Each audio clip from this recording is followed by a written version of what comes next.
Hello and welcome to today's Office Hours presentation. This is Paul Hoyt. Our Office Hours presentation is a relaxed, informal mentoring program that we do every Monday at noon Pacific time. All these recording slides and exercises are archived in our members area, and all the recordings are currently available on my YouTube channel at youtube.com/user/Paul Hoyt.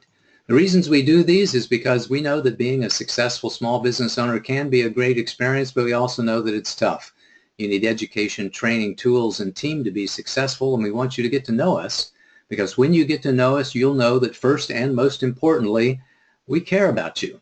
We want you to be successful in every area of your life, whatever that means to you. We want you to find the greatness, the happiness, the divinity within yourself, and then remember it, embrace it, and live it every single day as we do.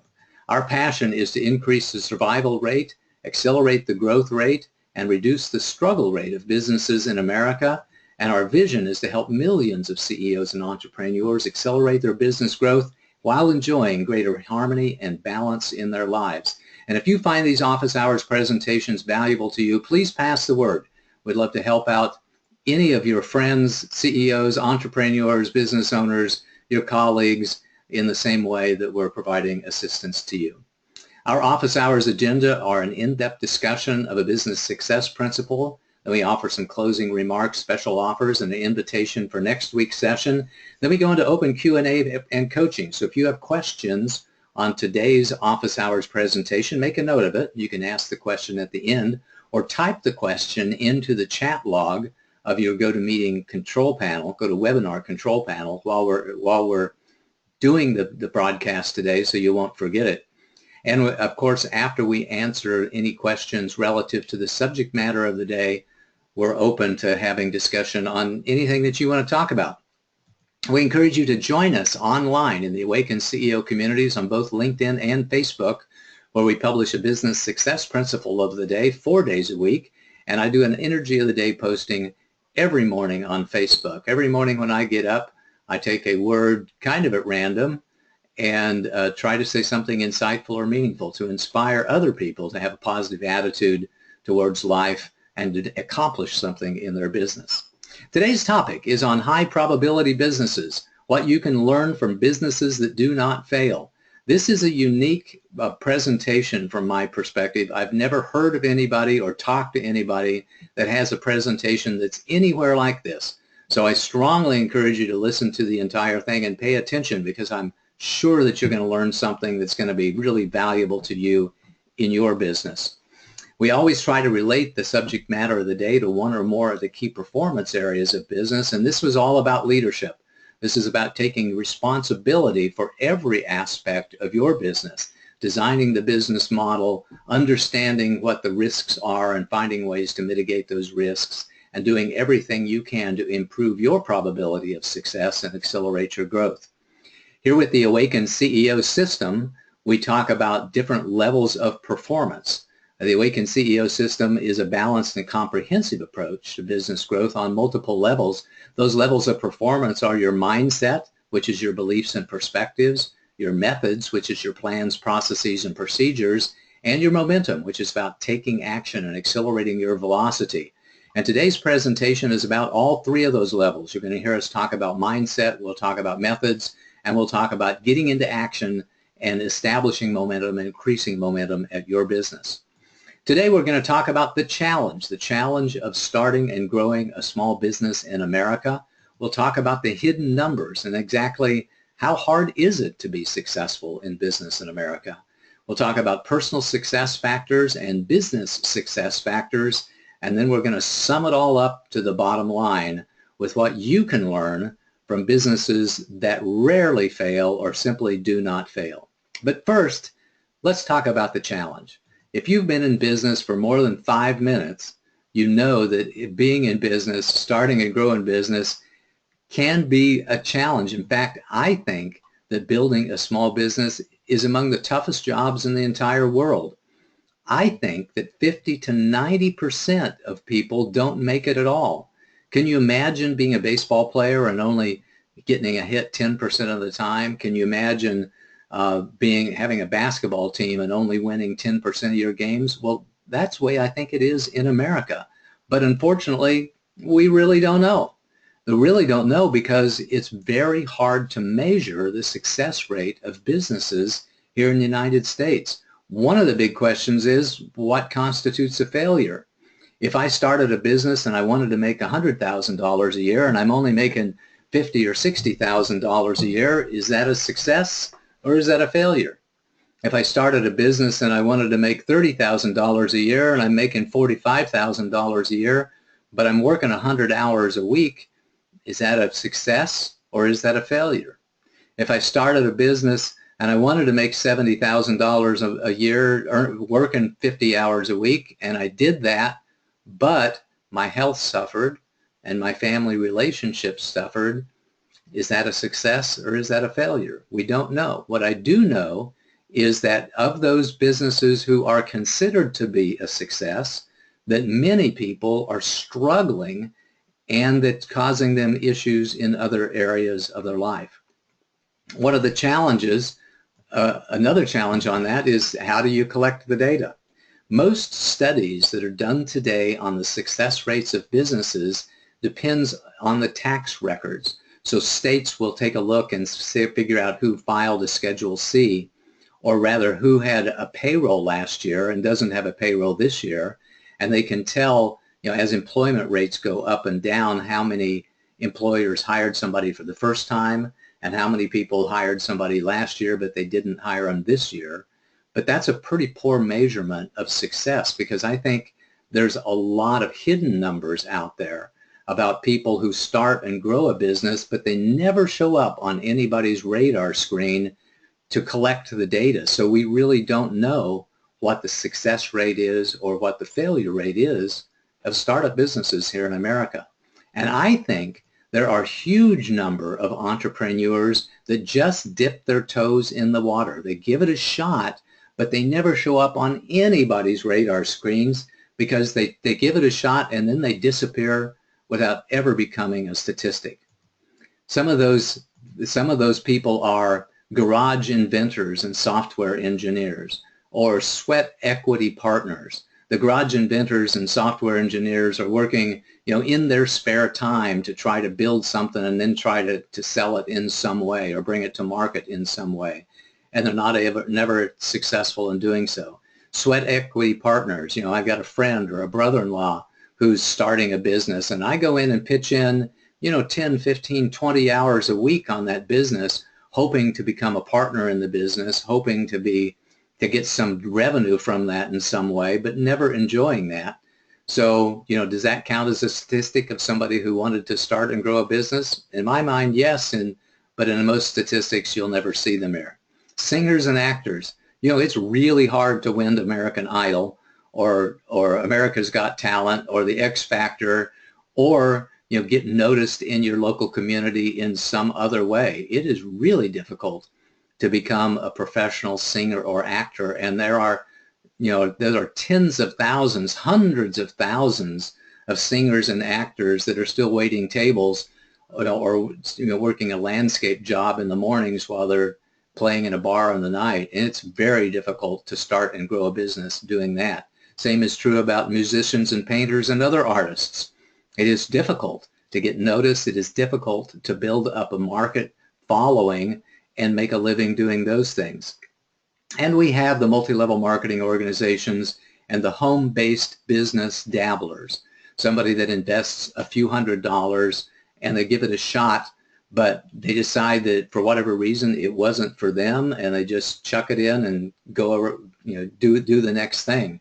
So I think there's a lot of hidden numbers out there, and my belief is, with absolutely no statistical evidence to back this up, is that I think well in excess of 90% of the people who decide that they want to start and grow a business in some way and dip their toe in the water in some way, don't make it, that they quit after some number of weeks, some number of months, or in some cases, some number of years. Here in the United States, we give people a tremendous amount of encouragement to start and grow our business. We really encourage the risk taker, and we really believe that every single one of us has greatness within, and we really don't want to discourage anyone, because you never know who's going to have an incredible hidden talent. we really like to see others play the game because we live vicariously through them. It's kind of excited to see our next door neighbor or our brother-in-law or somebody that we know at our church, decide to quit their full-time job and go for it at a restaurant or a franchise or some other type of business. It's exciting because it's thrilling. Of course, we don't have near the pain that they have when they face the challenges of the business, but we do like to see others play the game because we want to know, when somebody gets lucky, and you never know who is going to get lucky. In my 15 years as a business consultant, I've seen people not be successful who I thought had a very, very good chance of success.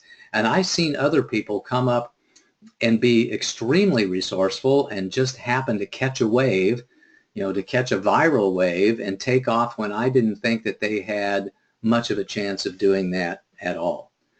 What I do know is that it takes tremendous physical, mental, and emotional energy to succeed in business. It takes the ability to learn and do new things. Being bright, hardworking, ethical, and friendly isn't enough. And I know that some businesses are much more likely to succeed than others, and averages about business successes and failures are really lousy statistics. I was a math major in college. We did study statistics. I do know that an average is only one way of telling the data, or telling the story that the data has to offer. There are a lot of other statistical methods other than just the mean, or which was the typical normal average, about telling the story behind the data that's there. What we know is that there are a lot of personal factors that can contribute to or take away from the probability of success. Raw intelligence, because you have to learn new things. Emotional intelligence, because you have to be able to manage your own attitude and mindset. You have to be aware of what other people are thinking and feeling, and you have to have good relationship skills, which is what emotional intelligence is all about. It takes not only mental intelligence to learn those new things, but it takes emotional intelligence to manage your own emotional state and manage in some way the emotional states of those with whom you want to work. It takes the ability to learn and grow and transform, and intelligence in those ways. It also takes experience, because experience in business, experience in your particular kind of business is really valuable. Not essential in some cases, but extremely valuable. To get that, and even when you have that experience, we know that you have to be open to education, training, and mentoring. And some people have a greater ability to learn, grow, and transform because they are highly flexible. And it takes resourcefulness and focus. I think those are huge factors when it comes to starting and growing a business, because you will be faced with challenges that you would not have expected. Your ability to adapt, improvise, and overcome, as I teach in many of my other training programs, is essential. You will be presented with opportunities that will distract you from your core business, that may take away from your energy and the time that you put into the most profitable things because you're pursuing other opportunities that have come through the door. So focus is also incredibly important. Mm-hmm. And here at our company, we strongly believe in education and training. With education and training, we offer several different programs. We offer the 5 choices of winning CEOs, which is yours whenever you first sign up for our services and to be on our list in any way. We have a business survival boot camp, which is another one of our free programs that we give to people who sign up for our list. We have this office hours series, which is always free to attend for people who are on our list. And right now, the 100 episodes that we've recorded previously are available online and on our YouTube channel. And we have our Awaken CEO Foundations program, which is our comprehensive 55 audio track presentation, which really delivers in depth and in detail what you really need to understand as a small business owner to be more successful and start and grow your business, so you won't make those $5,000, those $10,000 mistakes that I've seen so many people make. We also teach about the business complexity profile. The business complexity profile is another one of my innovations. I've never seen anybody have anything like a business complexity profile that takes different types of businesses and rates them for the complexity of the business.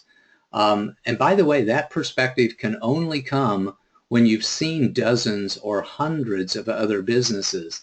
And in my case, I've had 400 clients across all kinds of different business industries and sizes of business, and I've worked with them a lot. So I have a really good feeling for the complexity factors in businesses. The reason why that is so important is that there's a relationship in between entrepreneurial experience and the complexity of a business. If you don't have a lot of business or a lot of experience starting and growing your businesses, it's important for you to have a simple business. If you have a tremendous amount of experience, you may not even want to have a simple business. You may want to go after a very complex and large business. And if you have the right level of education, the right level of experience, that might be the perfect thing for you to do. What we see as a huge failure problem is people who don't have a lot of experience and they are relatively, uninformed when it comes to the success factors of small businesses, who want to start a business that's a lot more complex than they think that it is, and they get into trouble. So here's another way of taking a look at that. If you have a lot of entrepreneurial experience, if you've done this thing a dozen times before and you're just seeking to do it again, your odds of success are extremely high. So for example, if you've opened 5 car washes before and you know the ins and the outs of the car wash industry, which by the way is a pretty simple business model, not very complex at all, the odds of you being successful on car wash number 6 are pretty darn good. If you're only stretching just a little bit, then the odds of you succeeding are very, very good indeed. On the other hand, if you're clueless, if you're penniless, if you're inexperienced and you're arrogant, and by the way, none of you on the call are any of these things, but I certainly have met people who were that way. They didn't know what they didn't know, and they didn't care to learn what they didn't know because they were too arrogant to even understand that they didn't know anything. I know that you're not that because you're listening to this presentation. But there are people out there, unfortunately, that meet all 4 of those attributes in ways that are very uncomfortable to be around. They have like no chance of success at all. If it is a big stretch, but it's reachable and within your basic experience, then you might have a 50% chance of success or so. And of course, we do everything we can to help that go from 50 to 60 to 70 to 80% chance of success. But the bigger and the more complex that your business model is, the higher the complexity profile score, the less probability of success there is, to the point to when you get to huge and massively complex projects and businesses, the odds of success are pretty darn low, no matter how much money and effort that you put into it. So here's the meat of the presentation today. And this is essentially that some types of businesses have a much higher probability of success than other types of businesses, regardless of the experience of the business owner. Let's take a look at these and see what we can learn. First of all, mature franchises typically, we believe, have like a 90% chance of success or better. There was a statistic put out by the International Franchise Association or some sort of organization like that from the early 1990s that said that mature franchises have, a 93% or something like that probability of success. That statistic has been withdrawn because it was a little bit misleading, and federal regulators who highly regulate franchise organizations said that it was a misleading statistic. But generally speaking, if you qualify to open up a Quiznos, a Subway, or McDonald's franchise in some way, you have a very high probability of success as long as the market stays on an upward trend and there's steady growth in the marketplace itself. An example, by the way, of a franchise which would not be successful would be a video store. A video store that started out a few years ago, before we started watching videos online, just didn't have a good chance of success, even though there was a lot of success before. If you purchase an existing business, I believe the odds are about 90% that you will be successful in that business if you buy wisely and if you make sure that you focus a lot of time and attention on translating the customers from the old management to the new management, and translating and transferring all of the information about the business, the intellectual property about that business from the previous owners to the new owners. A very, very high probability of success. As it turns out, professional corporations like doctors' offices and lawyers' offices and accounting firms also have a very high probability of success. Although if you talk to any accountant or any lawyer, they will tell you that they know of firms which flat didn't make it for some reason or the other, either because the people at the top just were not able to sell, or there was dissension among the partners, or for other reasons. So it's not guaranteed that every doctor's office will be successful, or every accounting firm will be successful, or every attorney's firm will be successful, but the probability of success is pretty high. As it turns out, one of the curious aspects of a business that has a very high probability of success are funeral homes. The industry is very close-knit, and as it turns out, more people are being born and more people are passing away every single day. So it is a growing marketplace, and will be as long as the population keeps growing.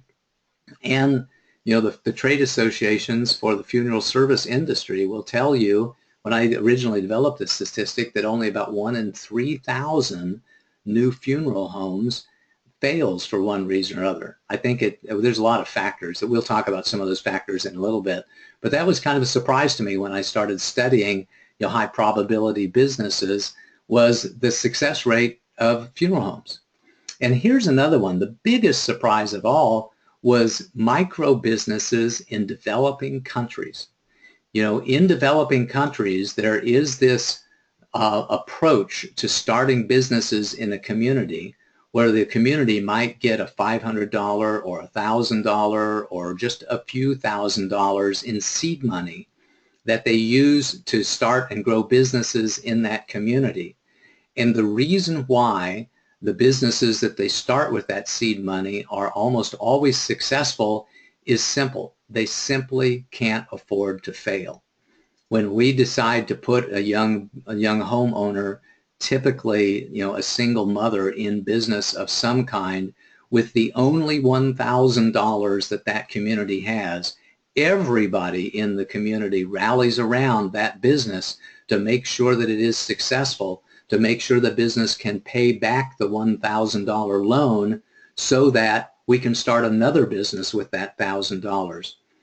When there's that little money and that much riding on it, you literally have everybody in your village, everybody in your family, everybody pitching for your success and doing everything they can for your success. And you are committed 100% to being successful, because it's not just you that depends on that success. It's the rest of the village, and it's your generations to come that are dependent upon that success. So there, by the way, is a hint about success factor number one, and that is the commitment and the importance of being success in a business. On the other hand, of the other side of the business, there are some businesses out there that are almost doomed to failure from the very beginning. One of them is the network marketing industry. So generally speaking, I'm a big fan of network marketing, and it troubles me that the industry success rate is around 2 or 3 or 4%. So way down at the other end of the spectrum, a lot of people get involved in network marketing, and it doesn't turn out to give them the success that they want, probably because they were sold something which wasn't necessarily true. They were sold something about about the activity level that they would have to have, about the success that they were sure to enjoy, etc. And when they got into it, it just simply wasn't the fun and games or the early success that they wanted. Agents are another low success probability business. And by agents, I mean insurance agents and real estate agents. I had some contacts in the insurance industry some number of years ago that used to tell me that it was only like a 10% probability of success of insurance agents of being successful, no matter what they did, and make them come into being an insurance agent with 300 names on their list, really giving them a lot of encouragement, a lot of training, a lot of support, that they found that their success rate was still only 10% after about 6 months or so. I talked to another insurance agent friend of mine who said that that was only true for life insurance, that when you had property and casualty insurance, your success rate was much, much higher. So if you work with a farmer's insurance or a state farm insurance or an all-state insurance that provides property insurance like car insurance and home insurance and personal property insurance, that your probability of success was much higher. And here's the reason why. Because everybody needs to have car insurance and house insurance and other types of property insurance, but not everybody has to have, as a requirement of the lender or a requirement of law, life insurance.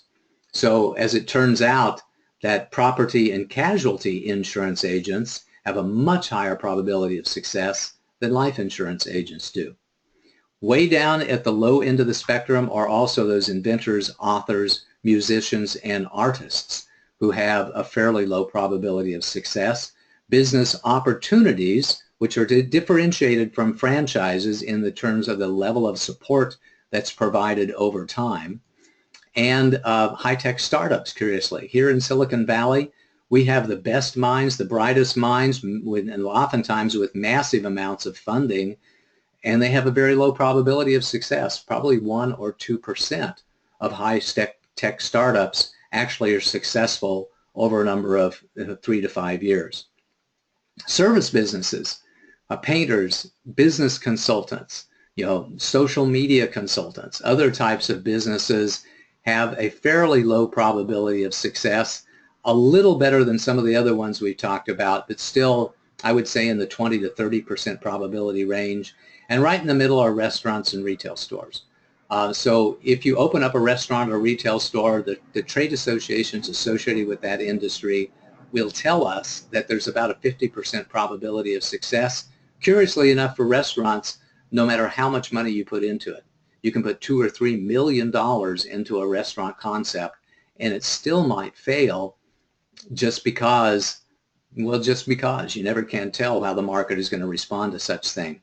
And again, right in the middle is another category of business, new franchises. So if you have an existing restaurant or some sort of a business that you think is franchisable, then the probability of success for your first few franchises, those first 3 or 4, is around 50% or so. It's really only after you've done 10 or 20 new franchises that you really see the probability of success start to climb up into the 80 and the 90% range, and you hit gold about franchise number 50. About franchise number 50, you can be sure that you have a great franchise opportunity, and the probability of success is very, very high indeed. So what do we learn from all this? What do we learn from the facts that mature franchises and existing businesses and professional corporations and funeral homes almost never fail?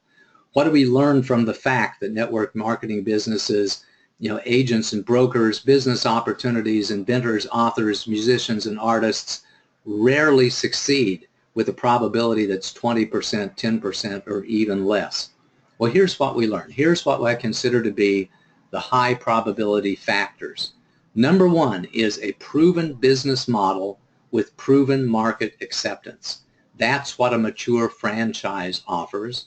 That's what an existing business offers. That's what a professional corporation offers, is a proven business model. Everybody knows how attorneys work, how doctors work, and proven market acceptance. People need attorneys. We need doctors. We have a proven market acceptance for Subway sandwiches, etc.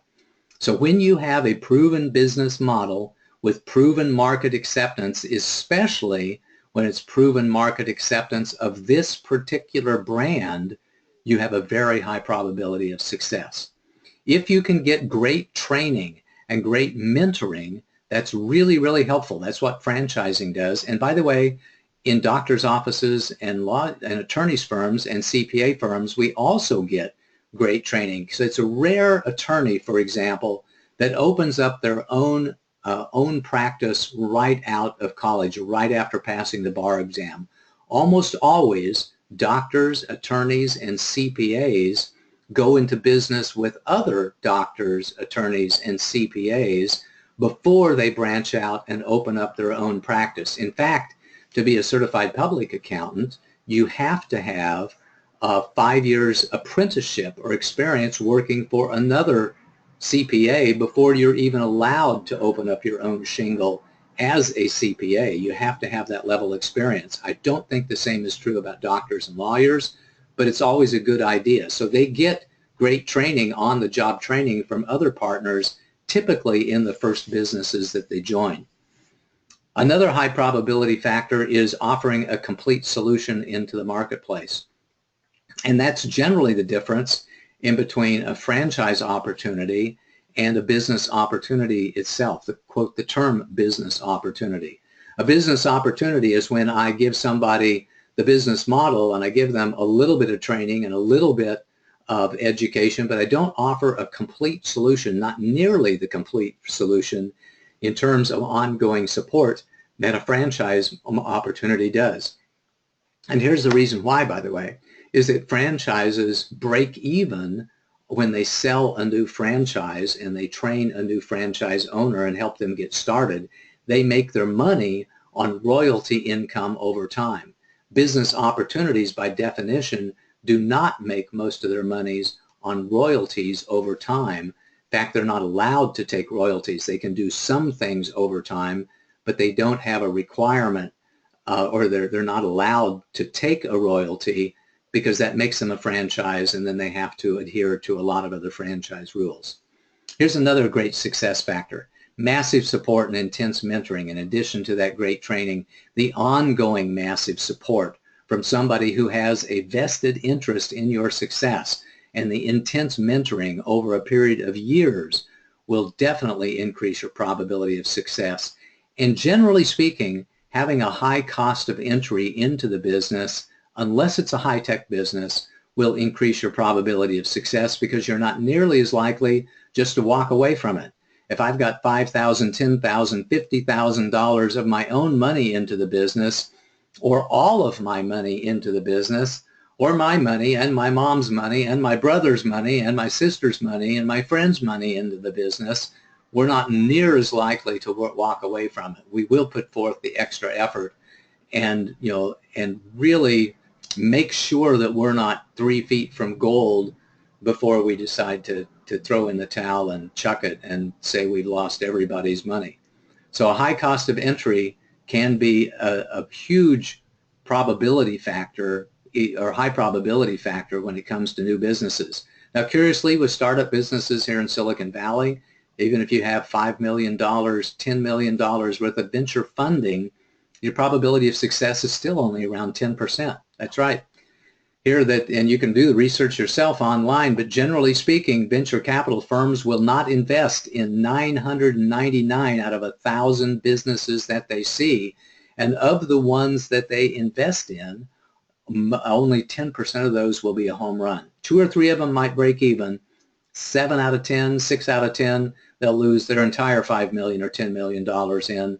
Other ones, they might get some of it back, and only 1 out of 10 will really be a home run. And that's why, by the way, they want to have home runs with very large businesses and very large industries where they have a chance of getting a 10x, 20x, 30x return on their investment. That's what we can learn from studying businesses that do not fail. These high probability factors: a proven business model with great training and massive support, offering a complete solution into the marketplace, and generally speaking, a high cost of entry. So what are the factors that make a business have a low probability of success?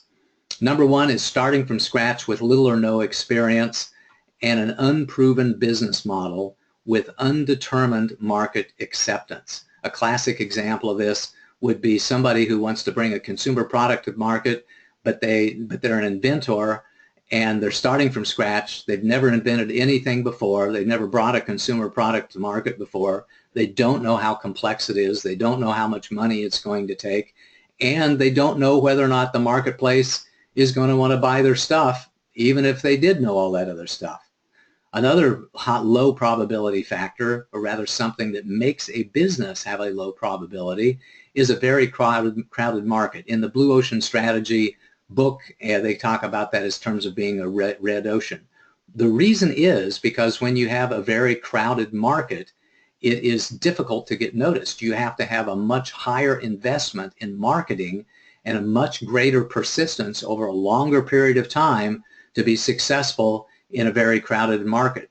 A good example of that would be an insurance agent. Even if you're a property and casualty insurance agent, it's still a very crowded market. It takes a long time of networking with people to develop the relationships and develop that top-of-mind awareness so that when it comes time for them to renew their automobile policy or they're thinking about life insurance in some way, that they think to give you a call, that you're there when the time is right for them, and you're constantly connecting with them so that you have that top-of-mind awareness. Top-of-mind awareness takes a long time to establish because it is a crowded market. My market, by the way, as a business consultant, is another classic example of that. It takes a long time with a lot of nurture marketing to build up your credibility and your name recognition in the marketplace. I've been after it 15 years. I've been doing these office hours presentations for 2.5 years. It takes a long time to build up a name and a reputation in the marketplace when the market is crowded. Another factor that will cause your business to have a lower probability of success is it having a significant impact on your personal relationships. And that means your family and your friends. So, there's this old joke out there that the multi-level marketing industry is like the NFL in that it uses the same initials, only instead of standing for the National Football League, it stands for No Friends Left. That's because in the old ways, and this is not a new, modern, ethical, high-integrity, multi-level marketing company we're talking about, because there are those out there, and I love them dearly. I think they can be a great place for you to start. But in the old days, in the 60s and the 70s and the 80s, we tried to pressure people in to joining the network marketing industry, and then we tried to pressure our friends and family into buying from us in some way. And because with that pressure, you can have a significant impact on personal relationships, which causes a lower probability of success. And of course, the other way that we have a significant impact on our personal relationships is because of the long hours that we have to work. When you're working 14 hours a day, 7 days a week, you're working 100 hours a week in the business, it's hard to have a family life and really hard to build up and maintain relationships with friends and family when you're putting forth that sort of effort and you're under that kind of stress. Another probability factor that makes your business lower probability is a low cost of entry. As we talked about with the high probability factor, is that the higher the cost of entry, the less likely you are to give up when the going gets tough. The more likely you are to face those challenges, solve those obstacles, and overcome the issues that you're faced with every single day. If you have a low cost of entry, if you only put 97 bucks into it, I bought this coaching program. I thought I wanted to be a coach. I paid my 97 bucks. I got my certificate on the wall. But when I got into it, I decided, the business wasn't for me. Or I bought into a multi-level marketing opportunity. It would only cost me 250 bucks. And hey, I got some soap or some potions and lotions with that. So it wasn't a complete loss. When you don't have a lot emotionally invested, when you don't have a lot of time and money invested in it, the odds of you running away or walking away are pretty good. So here's the bottom line. There are some businesses that have a lot better chance of survival than other businesses, and it really pays you to know why. And it's really, really smart to understand the complexity of your chosen business and the probability of success of your chosen business relative to your entrepreneurial experience before you jump into business so that you can learn to mitigate the risks that are inherent in your specific business model with your specific level of experience before you do that. So here's the homework. Here's what I want you to do. Number one is get domain experience on your team. If you don't have anybody on your team who's been there and done it before in your industry, then go out and get them. If you're a coach, get a coach. If you're a contractor, make sure that you've got a partner or a friend who has experience in the contracting business. And also make sure that you got process expertise on your team. And that is somebody that not only knows about your industry, but knows about the process of starting and growing a business. What do you do first, and then what do you do next after that? And there is a difference in between domain expertise and process expertise. Just because somebody has an existing contracting business doesn't mean that they know the best path for you to start your contracting business. That takes process expertise. I really want to encourage you to review additional office hours presentations, and I'll give you a list of those here in a minute to help increase your probability of success. And as always, get coaching and support to understand your risk factors and mitigate them. And I think one of the most important factors of all is to make sure that you get an umpire on your team, somebody that will tell you the truth, somebody who cares enough to give you more than just encouragement, that they're just not going to be a cheerleader for you, and encourage you to give it a shot. And oh, by the way, spend your money with me whenever you give it a shot because we believe in you. But somebody who will tell you what you need to know instead of somebody that just tells you what you want to know, who'll tell you what you need to hear instead of just what you want to hear. Someone who doesn't really want to make a lot of money on you, but rather bases recommendations based on your financial resources and your experience, and really is watching out for you and your pocketbook more than just watching out for their own personal pocketbook. That's been our challenge, our agenda for today. We talked about the challenge, we talked about the hidden numbers, we talked about personal success factors, we talked about business success factors, high probability businesses, low probability businesses, and we summed it all up to the bottom line. There are several different office hours presentations that you may want to listen to next to help increase your probability of success. Number 30 was on a great book called Nail It and Scale It. Number 37, I go into in-depth about the complexity, the business complexity profile to help you determine what your business complexity profile is.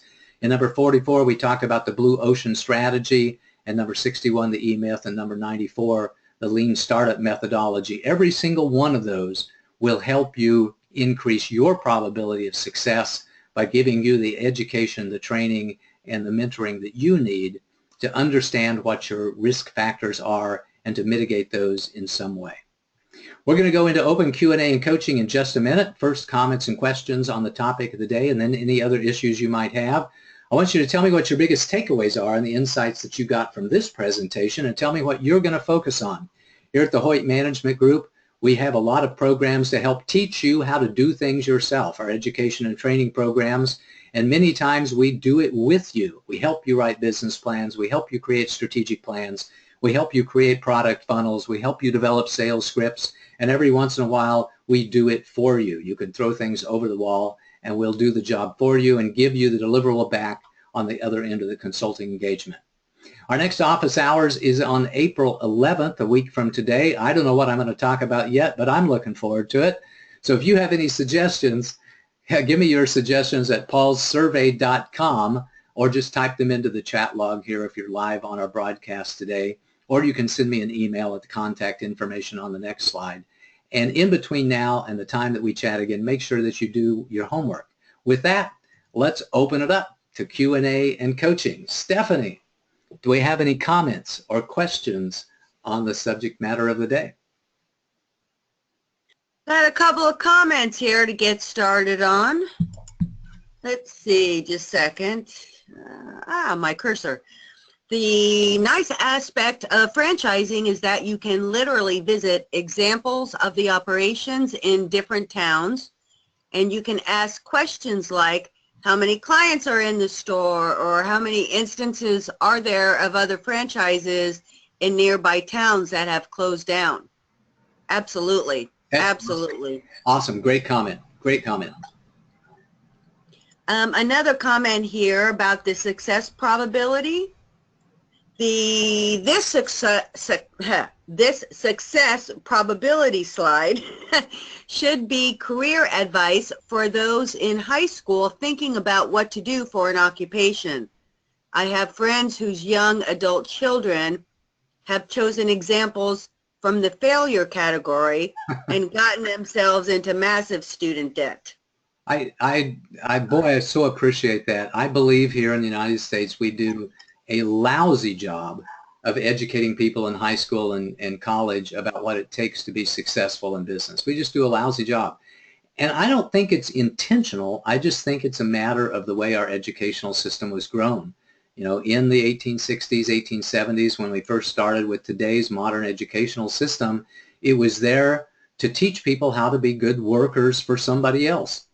You know, we got a lot of encouragement from big business and big money who is supporting politicians to start public education systems, and that's what it's there for.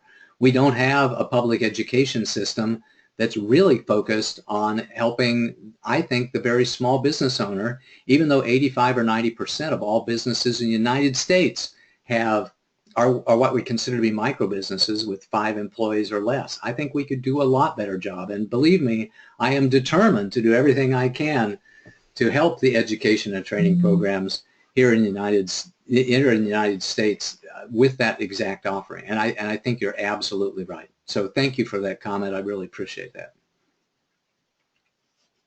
Next, Steffi. Okay. Another comment. It is really important to acquire domain expertise, if for no other reason than to sell with credibility. Would you agree? To sell with credibility. Yeah, I think so too. So we need social proof. So part of social proof says that, you know, we have done it before with this person, this person, and this person. Another thing that we need is credibility. So for example, you know, I have greater credibility today than I had 15 years ago when I started my business consulting group. And by the way, when I started as a business consultant, you know, 15 years ago, I had 35 years of business experience. I'd worked for 20 different companies and had 34 different jobs, you know, in a way that caused me to have a really good insight into what made companies tick. So I was no slouch 15 years ago, but I got a lot of more credibility today because I've had hundreds of clients and 15 years of experience and, you know, a lot of books and, you know, 100 office hours presentations and information products. I mean, it takes credibility. So that domain experience, if you don't have it for yourself, then we borrow it from other people. And one of the ways we borrow it from other people is by inviting people who have that level of experience to work for our company, to work with us, for us in some way. So it's absolutely important from a credibility and social proof point of view to have that experience on the team. However, I would say that that's not the most important reason to have that experience on the team. The most important reason is so that you can avoid those $5,000, $10,000, $25,000, $100,000 mistakes that you are destined to make when you don't have experience in that particular way. I've seen it happen, you know, sadly, hundreds of times. And we as small business owners, if we bring in $50,000 or $100,000 or $250,000 of our own money into the business opportunity, we can only afford to make a few of those $5,000, $10,000 mistakes before it really starts to impact our personal probability of success. Thank you for that comment. Next comment or question, Stephanie. Okay, next question. What about home-based businesses? How are they different from MLMs? Generally speaking, a multi-level marketing business to me is a subset of home-based businesses. So home-based businesses can take a lot of different forms that are not multi-level marketing business. My business is a classic example. You know, for the last 15 years, I've run my business as a virtual company. Even when I've had, you know, 5 or 6 or 7 people on my team, I've still run it as a virtual company. It is a home-based business. You can have different types of home-based businesses, like, for example, a Mary Kay or a Tupperware business is a home-based business, but is not a multi-level marketing business. So a multi-level marketing business is a very small subset of all of the home-based businesses that you might have. And that's what the difference is. Generally speaking, home-based businesses, I think, have a slightly higher probability of success than a multi-level marketing business because they have a more of a delivery factor involved with that. You know, with multi-level marketing, it's almost pure sales. Your success depends entirely, like 90% of your success depends on your acumen, your ability to be a great salesperson. With home-based businesses as a higher category, at least part of your success depends on your ability to deliver a quality product or service. And because you have those relationships, especially service-oriented businesses. So you can have a service-oriented businesses which can include painters, contractors, accountants, bookkeepers, business consultants, distributors of fine products, you know, catalog warehouse, showrooms, you know, online catalog stores, all kinds of different things can be home-based businesses, but not multi-level marketing businesses. So that's the way I differentiate between the two of them. Hopefully that was helpful. Next question. Okay. I want to dip my toe in the waters. Where should I get started? When I talk to people about the biggest success factor in business, I talk to them about the three most important key performance areas of business. And those are leadership as being the most important thing, because as a leader, you take 100% responsibility for everything that happens in your business.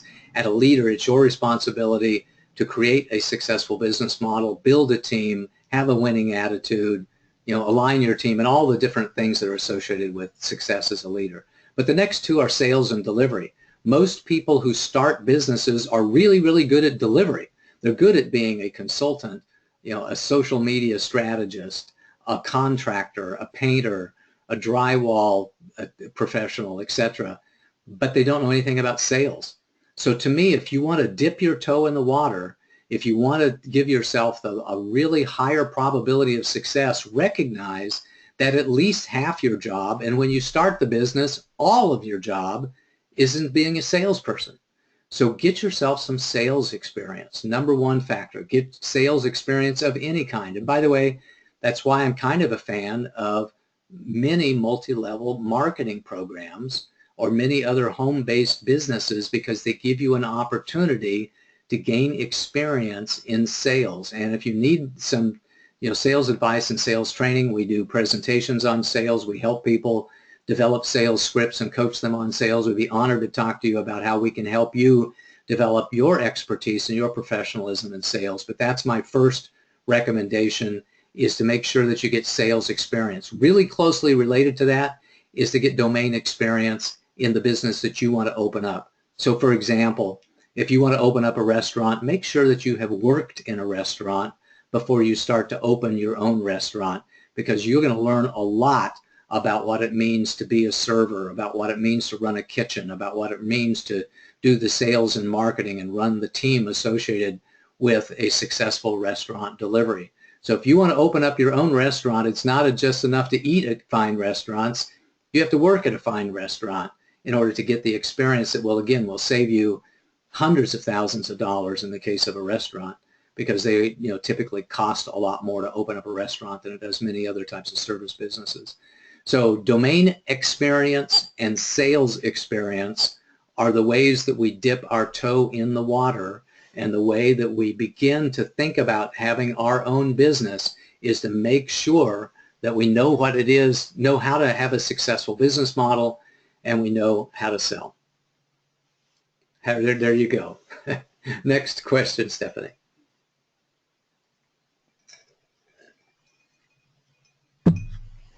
All righty here. Let's see. My cursor doesn't want to cooperate today. Why do inventors have such a low probability of success? Good one. Well, there's a few reasons for that. Number one is that inventors usually terribly underestimate the time and the expense that it's going to take a consumer product to market. We're talking years, and we're talking hundreds of thousands of dollars. it just takes a long time to develop prototypes, to get them tested out, to develop your supplier channels. To bring a consumer product to market, I think takes a minimum of about $500,000 and a minimum, of 18 months before you're able to actually break even on a product, because it takes a long time. So that's one of the reasons, is the fact that they really underestimate the time and the energy that it takes to bring a product to market. With inventors, there's also something called invention risk. Will it actually work? Can you actually build this machine for something for some dollar amount that allows it to be successful and be able to be manufactured at a reasonable cost?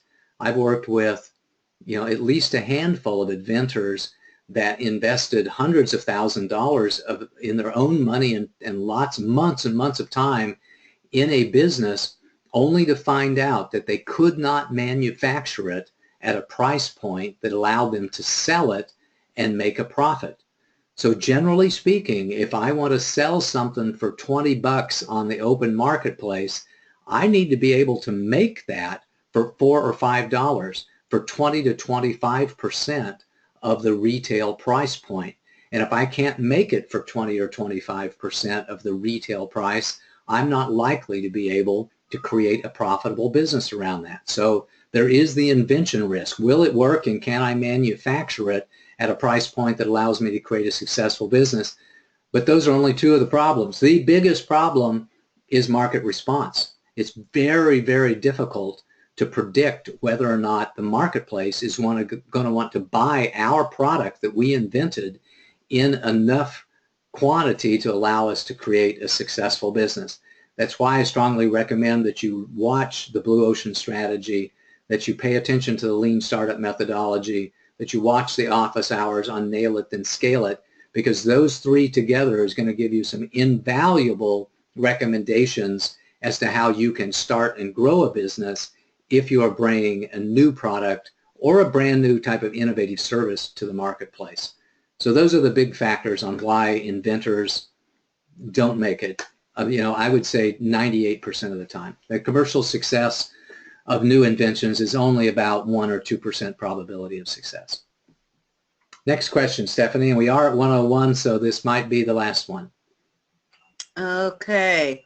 Just a comment here, and then the next question. An example of getting into the confidence of selling, if you've never done it before, is to volunteer on a nonprofit or political campaign phone bank. Wow, that's a good idea. That is. You'll learn how to be confident, cold calling, and getting the yeses and lots of nos. That's awesome. I love that. That's a great recommendation. Who made that recommendation? Richard. Richard. Richard and I go back a long ways, back when we were young men and I used to have hair. So thank you very much for that. Thank you very much, Richard. I really appreciate that comment. Very great. Next question or comment. I'm an artist. What can I do to improve my odds of making a successful small business out of my talent? There are a lot of different types of artists out there. So I'm going to assume that, you're not like a guitarist, or you're not playing an oboe somewhere. That when you talk about artists, you're talking about being a painter or a sculptor, or, somehow creating art that people put on their walls or put on their, tables in some way. I just happen to have a lot of some relative experience in that, because I've watched my daughter-in-law, Allison Thomas, become a very successful artist over the last 5 or 6 years. She, by the way, graduated from law school and practiced as an attorney for a few years before she decided that she wanted to pursue her passion about being an artist. And you can check her out at drywellart.com. That's DRYWELL art.com, drywellart.com, and you'll see, that she has a lot of different unique kinds of art that she creates. So I think that's factor number one, is you have to stand out in the marketplace in some way. if you're being a landscape painter, you have to be, you have a particular style that is different from everybody else. Thomas Kincaid was a good example of that. He always had some sort of a ray of sunshine or stream of light coming into his paintings, and that was his hook for a long time. So you have to be unique and innovative in the marketplace. In my daughter-in-law's case, she has meat art and cocktail art and sandwich art that is quirky and unique and fun to work at. But I've also seen her work her fanny off for the last 5 or 6 years in getting known in the marketplace. Trade shows, and she's had a booth at all kinds of different artist shows and flea markets and all kinds of things, and art fairs generally, I think they call them, where she has gone and set up a booth and sold her t-shirts and her hats and her paintings many times. And so they've really, really worked hard. She's been extremely productive. She works in the business, as a business, and has a commitment to bringing out new art all the time. So with every season, with every quarter, she's bringing out new innovative artworks that adds to her portfolio. And they deliver a very high quality product because they've got some very sophisticated printers. So when they print, something up, an artwork that's coming to you, it's going to be extremely high quality, something that's suitable for framing. So all of those factors come together. A lot of talent, a uniqueness in the marketplace, a passion about what you're doing, a willingness to work hard, and delivering a high quality product. All of those things go into making a good artist. And in her particular case, her art has been very well accepted by her marketplace, which is something that all of those other factors, you really can't predict it. You have to create your art, get out into the marketplace, sell it, try to find the people who want to buy your art, and then find a way to reach them in an economical and reasonable fashion. And I hope that's what each one of you do in your business, whether your art be being a great painter, a musician, an inventor, a business consultant, or your art is in starting and growing businesses and managing other people. If your art is being a great salesperson, being a great delivery professional, whatever your art is, I hope you find a way to leverage your passion in your small business. And I hope in some way that this presentation on high probability businesses, what we can learn from businesses that do not fail, has been helpful to you and helps you increase your probability of success and accelerate the growth in your business, because that's what we are absolutely passionate about. If there's anything that we can do to help you start and grow your business, to help you create great plans, to help you execute the plans that we help you create, we would love to have the opportunity to talk to you about that. Just pick up the phone and give us a call. And until we meet again, this is Paul Hoyt and Stephanie May wishing you a most marvelous and prosperous day. Bye-bye.